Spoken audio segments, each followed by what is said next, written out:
नमस्कार. मी मनीषा कुलकर्णी. आपण इतर राज्यातल्या संतांच्या पैकी सौराष्ट्रामध्ये होऊन गेलेल्या संत नरसिंह मेहता यांच्या चरित्रातील एक एक छोटेसे दोन महत्त्वाच्या घटना बघतोय.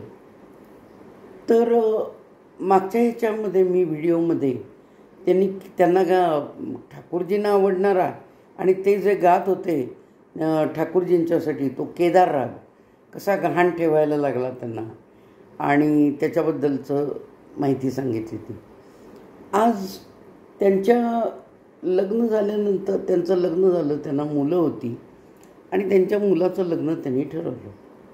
त्यांच्या मुलाचं लग्न ठरलं ते एका श्रीमंताच्या मुलीबरोबर ठरलं. पण त्यांना काही माहीत नव्हतं की हे यांची इतकी गरिबी आहे किंवा यांच्या बरोबरीचे ते नाही आहे. ते मुलीच्या वडिलांना काही विशेष माहिती नव्हतं. मग लोकांनी त्यांना भरवलं की म्हणे काय तुम्ही कुणाबरोबर लग्न ठरवलं तुमच्या मुलीचं? अहो त्यांच्या घरी काही नाही आहे, ते इतके गरीब आहेत, तर तुम्ही असं देऊ नका मुलीला, तिथं मुलीचे हाल होतील. तर म्हणले आता मुलीला तर पसंत आहे हे, मग आता कसं मोडायचं हे लग्न? तर म्हणाले की आता असं करा तुम्ही की त्यांना एक पत्र लिहा की तुम्ही असं अमुक अमुक इतके घोडे, अमुक हत्ती, आणखीन काय लवाजमा, नंतर सोनं नाणं वगैरे ते घेऊन मुलीला लग्नासाठी म्हणून मुलाला घेऊन या आणि लग्न करून मग मुलीला आम्ही तिकडं पाठवू. मग पत्र लिहिलं तर त्या व्यापाऱ्यांनी, त्या मुलीच्या वडिलांनी काय केलं, आपण बघा पत्र लिहिताना नेहमी पत्रावर श्री असं मध्यभागी लिहितो सुरुवातीला. तर आपण श्री म्हणजे एक चांगली सुरुवात म्हणून असं लिहितो.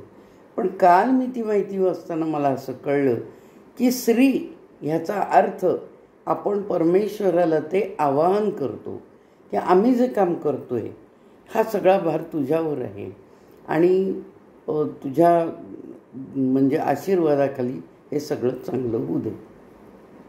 आपण म्हणजे सामान्यपणे श्री असं लिहितो, चांगल्या कामाची सुरुवात देवाच्या नावानं करायची म्हणून.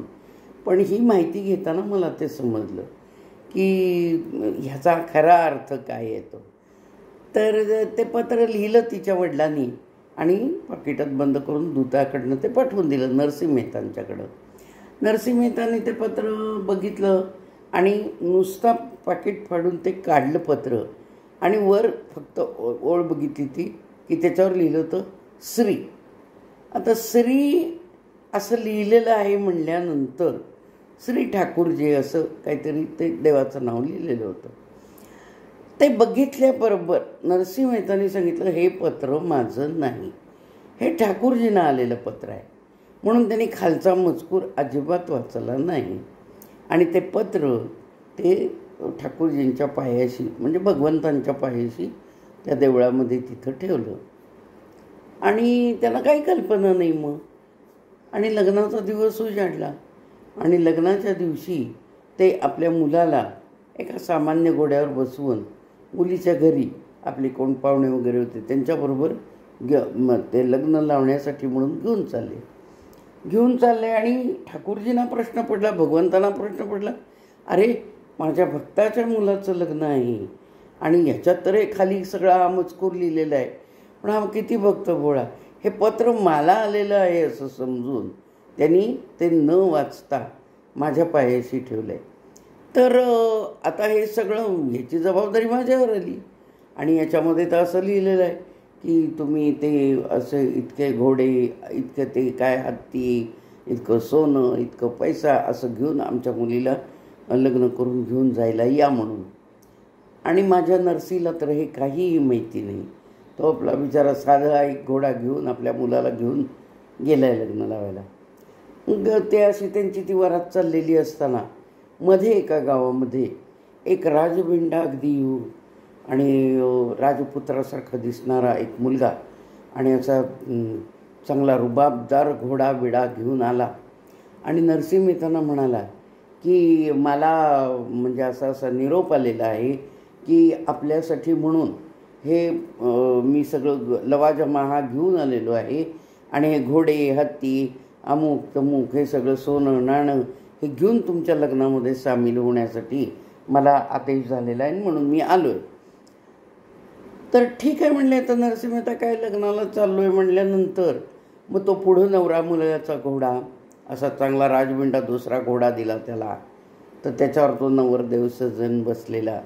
मागच्या घोड्यावर हा जो निरोप घेऊन आला आता मध्येच की मला असा असा निरोप आला की तुमच्यासाठी हे सगळं घेऊन जायचं म्हणून, तो राजबिंडा युवक आणि मागं सगळे ते लोक अशी वरातीच निघाली.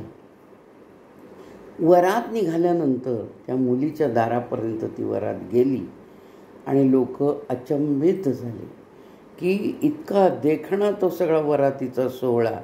आणि मुख्य म्हणजे तो नवरदेव आणि नवरदेवाच्या मागच्या घोड्यावर जो तो राजबिंडा युवक बसलेला होता, तिथं सगळ्यांना भगवंतांचं दर्शन झालं आणि ठाकूरजींचं दर्शन झालं.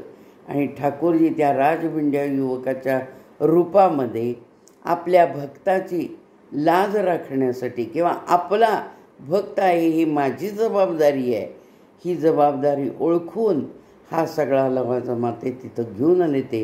आणि अशा रीतीनं लोकांना ते दिसले की भगवंत साक्षात ही वरात घेऊन आलेले आहेत या मुलासाठी. आणि त्या मुलीच्या वडिलांनाही दर्शन झालं आणि ते नाही म्हणू शकले नाही. आणि अशा रीतीनं नरसिंह मेहतांच्या पाठीशी भगवंतांनी उभं राहून आपल्या भक्ताला अशी म्हणजे आपल्या भक्ताची अशी बाजू राखली. आणि अशी ही श्रद्धेची मोठी किंमत हे भगवंत देत असतात हे ह्याच्यावरून मला ते मी वाचलं, त्याच्यावरून मला दिसून आलं. अशीच भगवंतांची कृपा तुमच्या आमच्यावर राहू दे. माझी जर ही कथा आवडली असेल तर त्याला सबस्क्राईब करा, माझ्या चॅनलला सबस्क्राईब करा, कॉमेंट्स द्या. आणि अशा या नरसिंह मेहताबद्दल मी माहिती काढली, त्यातल्या 2 गोष्टी मी आपल्यासमोर मांडल्या. मला खूप खूप आश्चर्य वाटलं की किती देवभक्तासाठी करतो, अर्थात भक्ती पण तितकीच तळमळतेनं असली पाहिजे हेही त्याच्यामध्ये आहे. धन्यवाद. जय श्रीराम.